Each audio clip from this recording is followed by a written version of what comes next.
Quiet, please. Quiet, please.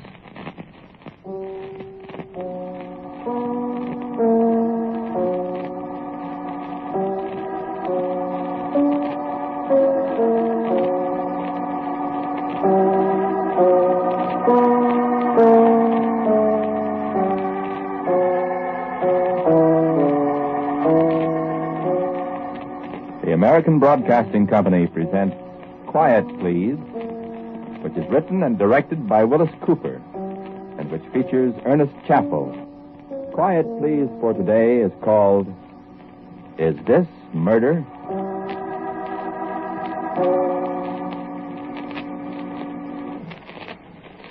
Thank you very much for coming to see me.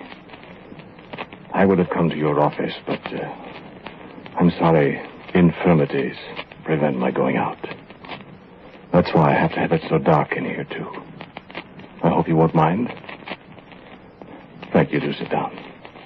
Just put your coat on the chair there. Anywhere. Would you care for a drink? There's some excellent sherry there on the sideboard. At least I've been told it's excellent. Amontillado, I think. I don't indulge myself, but you help yourself. Please do. Amontillado. Like the stuff that the good Montresor was drowned in Poe's delightful story, The Cask of Amontillado. You remember the story, of course. Yes. Well, help yourself. I asked you to come here because I think I need some legal advice. About murder, I'm afraid. Yes, quite. I'm afraid I'm a little hazy about things legal, so, do you mind? Like the sherry? I've been told it's excellent. Help yourself, too. Way, I hardly know where to start, but, that door? That's my workshop. I haven't been in there in quite some time. Artificial limbs. Rather unusual ones, if I do say so myself. I've invented a few devices, you see, and they've been quite successful. Oh, yes, a great many persons wear hands, arms, legs, and so on that I invented. You didn't know my assistant, of course. Well, I don't know. I don't know where he is. As a matter of fact, it's Dan I wanted to talk to you about. Dan and Joyce. Joyce was his sweetheart. No. No, I didn't murder them. It's rather an awkward story to tell. Are you sure you're comfortable? Good. Have you ever read the works of Mary Wollstonecraft Shelley? Never heard of her? Well, she was the wife of the poet Percy Bysshe Shelley. She was a novelist. She died in 1890, nearly 60 years ago. But I'm afraid one of her novels is more or less responsible for what I'm going to ask you about. You don't... I mean, you aren't familiar with her works. Why, the best-known novel she wrote was Frankenstein. Oh, it's nothing at all like the Frankenstein you've seen in pictures. No Boris Karloff, no Bela Lugosi with a flageolet, no weird castles. But it's a powerful book with a very important message. You haven't read it? Well, perhaps you ought to. I was talking with Dan about it one day in the workshop there. We could just about make us a monster with all this equipment, Ernest. Not a monster, Dan, old boy. I do better than Mr. Frankenstein did. At least mine would be good looking. Wouldn't need any spare parts of dead people, either. No, indeed. How'd you get it to work, though? That's the problem. His new arm almost has its own brain. Not much like the one that, Lionel Atwill, was that his name? Yes, Lionel Atwill. Wore in the picture. The one he had to manipulate with his other hand. That's good looking, too. No good without a brain and some live muscles to put it to work, though, is it? Nothing is. That's an intriguing thought, isn't it? What? A synthetic man.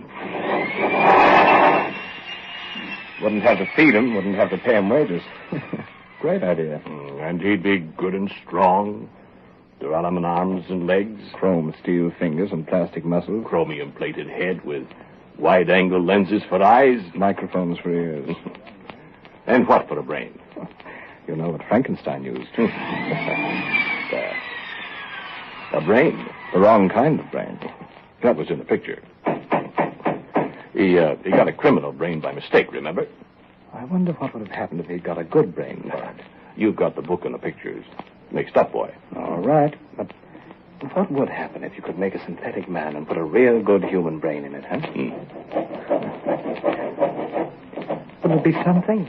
Wouldn't it be... Just think of muscles that never tire. A man, a thinking man that couldn't be harmed by disease. That would be capable of superhuman things and that would live forever. Nice. But impracticable, boy. I wonder... Well, now, look, Dan, don't you go messing up my nice, clean workshop with mechanical men. Ordinary ones are trouble enough. That's what Joyce thinks, too. Get to work, boy. And be careful with that elbow, will you? It bends the other way.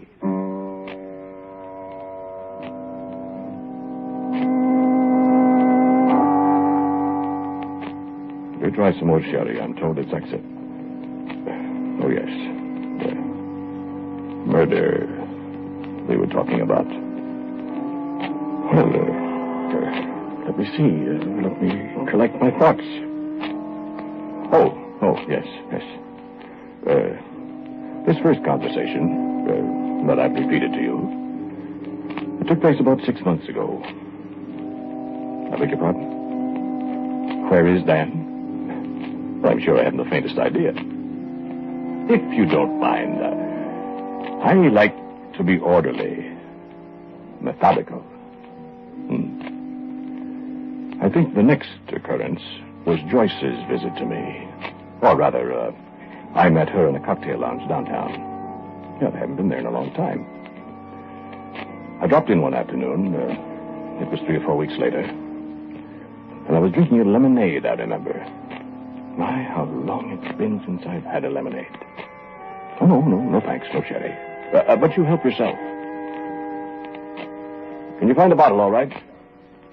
It's so dark in here, but I'm afraid I have to have it that way. Forgive me, do. Well, I was sitting quietly, drinking my lemonade, and she suddenly appeared alongside me, sat down at the table before I saw her almost. Why, Joyce, I said. Why, Joyce. Hello, Ernest. What are you drinking? Lemonade. Of course. Will you have one? No, thanks. I've got to run. Oh, but do have it. No, I had a drink. I'm just leaving. Matter of fact, I had 2 drinks. 3, if you must know. I don't want any more. Why, what's the matter? Dan stood me up again. Dan? Stood you up? 3rd time in a week now. Why, how come, Joyce? I thought you and You he... tell me. What? Well, I'm sure I don't know. I mean, you aren't making him work nights at the workshop? Well, I certainly am not. Well, that's where he is, all right. At the workshop. That's what he says. Joyce, my dear, the workshop's right in my own home. If Dan has been in there... Oh. Oh, my goodness, now what have I said? If he isn't at the shop, where is he? Oh, I don't know. Look, Ernest, I happen to love that guy. Now, I'd stake my life, Joyce, he isn't out with somebody else. Another girl, I mean. For his sake, I hope he's not, Ernest. Well, Because if I catch him cheating on me, do you know what I'll do? I'll murder him.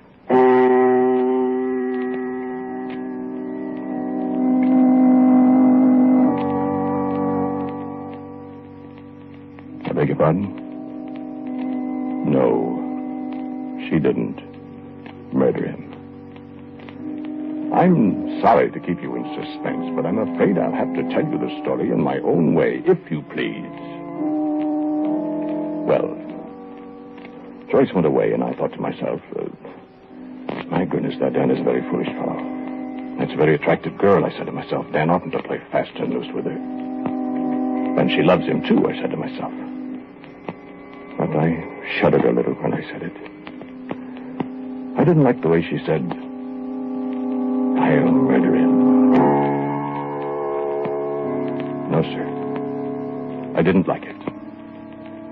But she was a very attractive girl. But, yes, I know I said was a very attractive girl. A slip of the tongue, sir. As far as I know, she still is.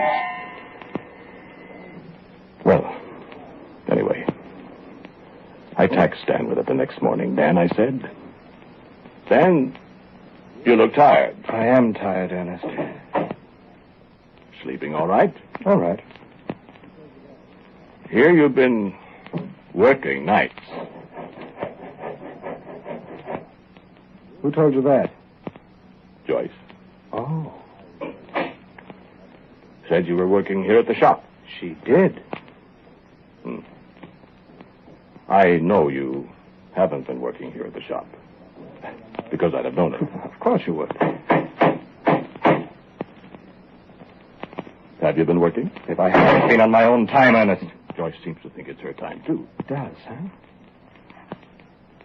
What are you up to, Dan? Listen, Ernest, do I have a pry into your affairs? Now, you don't need to take that tone with me, Dan.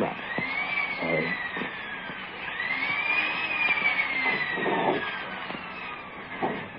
Dan, that girl loves you. So what? Well, now, really, Dan. I'm sorry, Ernest, but I've got so many things to think about now. I'm sorry.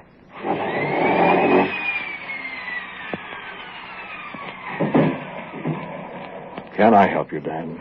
You think I've gone crazy? You've never shown any signs of it, old boy. Well...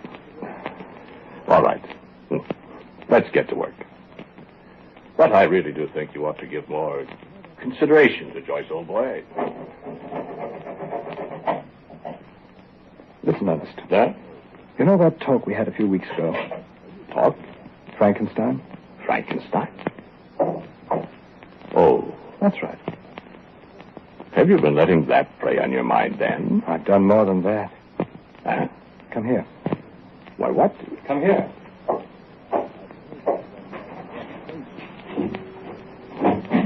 See? Well, I told you I've done more than just think.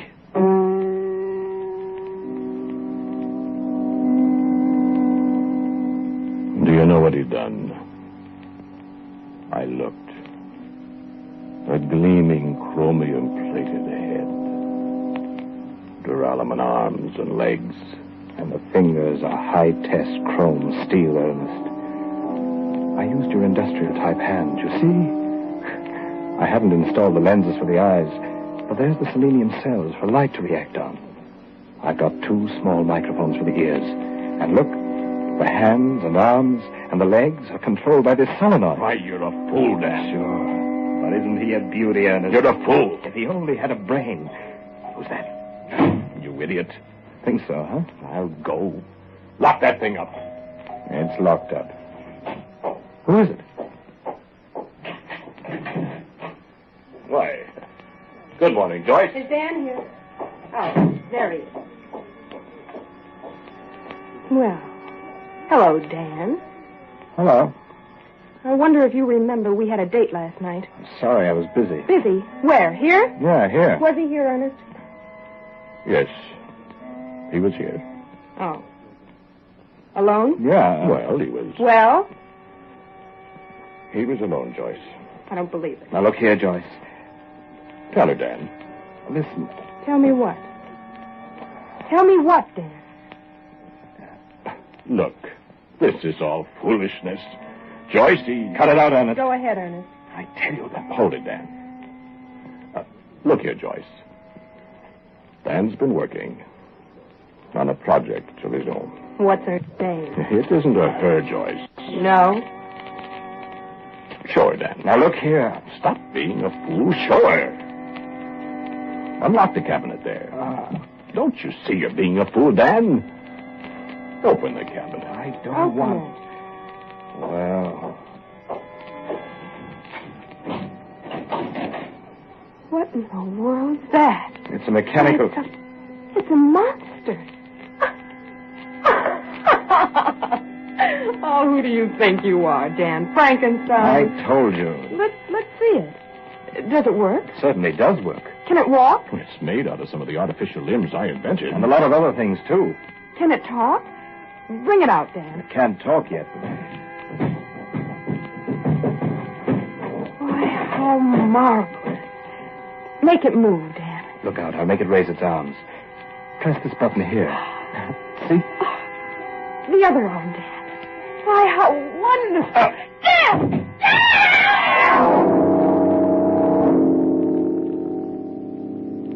Yes. That was the first mishap. That mechanical arm, that arm of sturdy duralumin, with the fingers of chrome steel, smashed down in the back of Dan's neck like a sledgehammer. Oh, no, he wasn't killed. That's not the murder I'm going to ask you about. He was paralyzed. That is, his legs were paralyzed. He was in the hospital 3.5 months. The doctors did everything they could for him, but there wasn't anything that really could be done. He was helpless.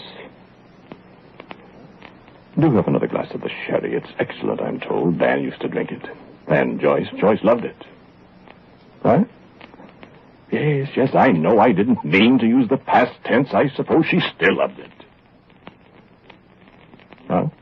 Oh, no, sir.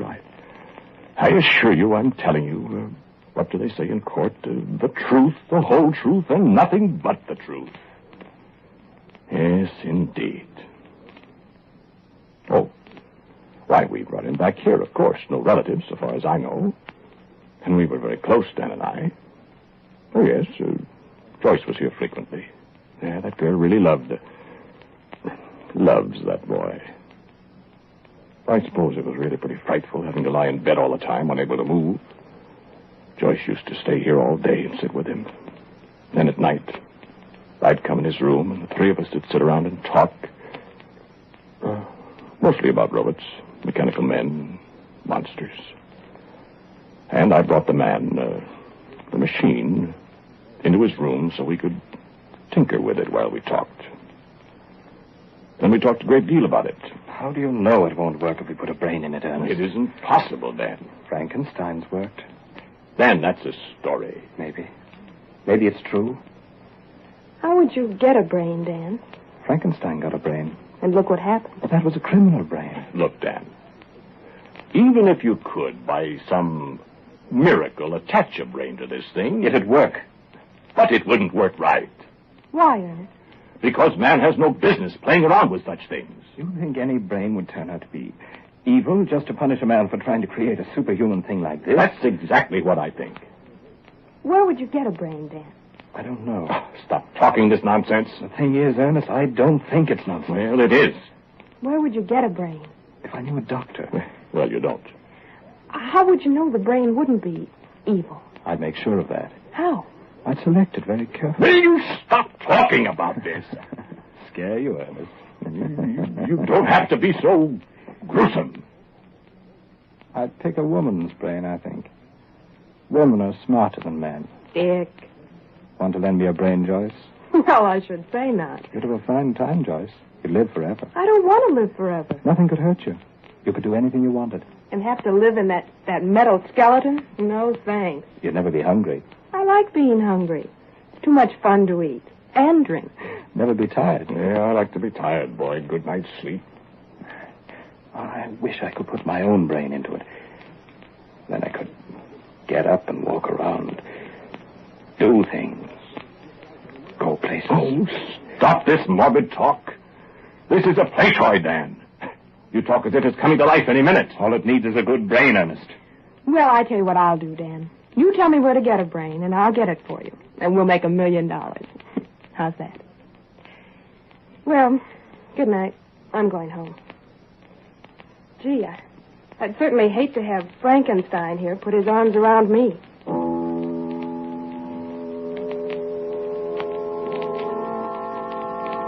Is this murder? I mean, suppose a man does take a human brain and put it into the frame of a mechanical robot. charge it with colloids that simulate blood in the very brain structure itself. Suppose he does it successfully. Is this murder? No. Wait before you answer. Suppose that the brain goes right on living. Suppose that the operation, if you want to call it an operation, suppose it works. The brain will never die. Life goes on. The only thing that's missing is the body it once inhabited. Is this murder? The only effect is that somehow or other, while it's in the body, the brain is capable of fine, noble feelings of love, affection, friendship, of all the virtues, in addition to all the vices.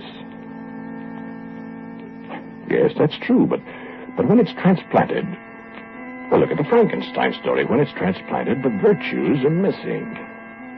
Only the vices remain. Intelligence? Yes. Awareness. Sentience. But good is gone. Only evil remains. But that's not the question, sir. If the body only is killed and the mind survives forever, is this murder? You don't have to answer yet. Oh, you think you know what I'm driving at. Well, we'll see. Now, have another drop of sherry, do. I've almost finished. Then you can judge. Because I have another question for you. This final thing happened night before last. I went into Dan's room. He was soldering a wire onto the round, chromium-plated head of this thing, this monster. Joyce was sitting alongside him, watching closely. She didn't see Dan wink at me as I closed the door. Hello, Ernest. How do you feel, Dan? Me? I feel fine. How are you, Joyce? Oh, I've got a little headache, Ernest. Well, I'm sorry. Have an aspirin. I took one. Too bad, dear. Well, how's it going, Dan? I'm more convinced than ever, Ernest. If you only had a brain. If I only had a brain. Joyce, I wish you could do something to snap this fellow out of this. Why? Why? Because, are you starting to believe this nonsense, Joyce? Well, I don't think it's nonsense, Ernest. You see, she's got a brain, Ernest. Well, certainly she... Oh, Dan, I'm going to take that thing away from you. Take away my pretty Frankenstein? Oh, well, I should say you're Now, not. Dan, listen. I don't want to say this, but I'm afraid... Joyce, don't you... won't you help me? Help you what? Get Dan's mind off this thing, No, she won't. Joyce, Dan could only get a brain. Joyce. Ernest, won't you help me? I will not. Please, Ernest. It's all ready now. All it needs... Stop that. Don't, Ernest. Come on, Ernest. Help me. I won't. Ernest? Joyce, do you know what he's going to do? What? He's going to... Ernest? I know what you're going to do. I know what's in your mind, and I won't help you. What's he going to do, Ernest? What's in his mind? Come here, Joyce. Lean over here. Dan, darling. Closer. Joyce, dear. No, stop. Stop, Dan. Stop!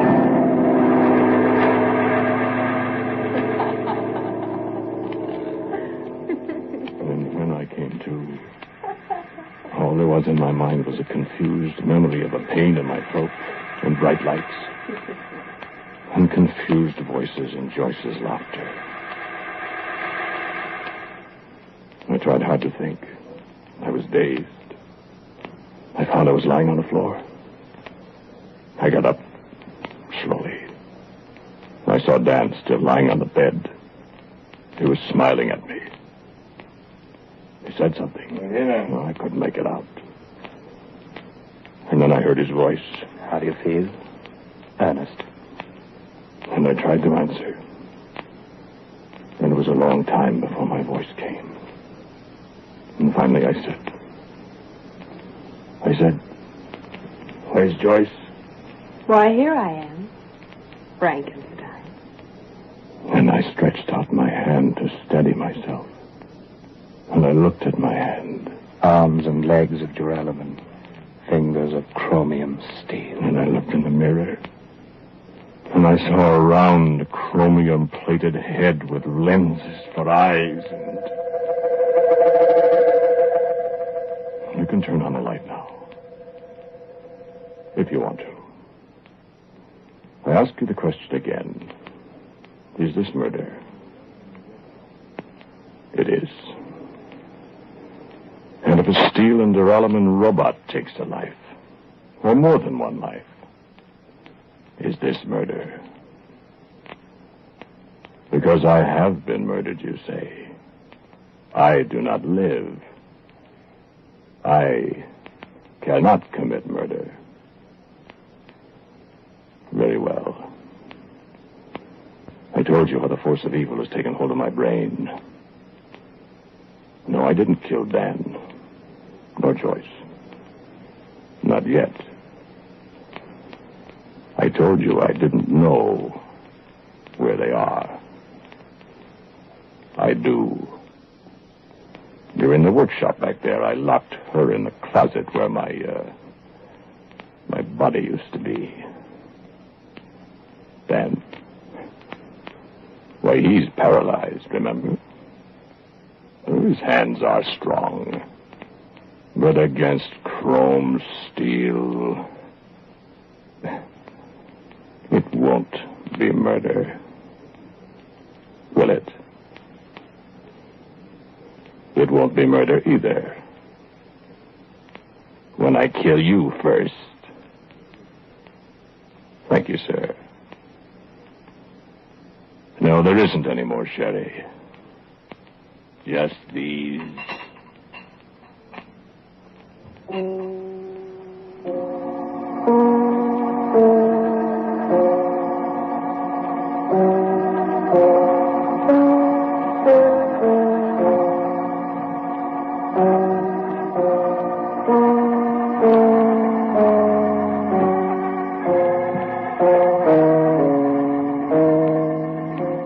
The title of today's Quiet Please story is This Murder?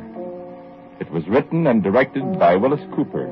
The man who spoke to you was Ernest Chappell. And the others were Joyce, Gordon, and Dan O'Hurley. As usual, music for Quiet Please is played by Albert Berman. Now, for a word about next week, here is our writer-director, Willis Cooper. Thank you for listening to Quiet Please. For next week, I have a story for you called Summer Goodbye.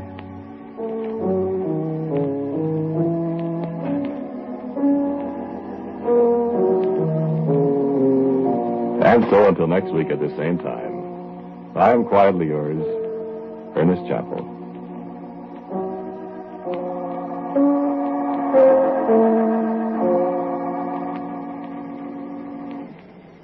Now, a listening reminder. For predictions that have a 77% chance of coming true, and even more, listen to Drew Pearson on ABC tonight. That's ABC, Drew Pearson, tonight. This is ABC, the American Broadcasting Company.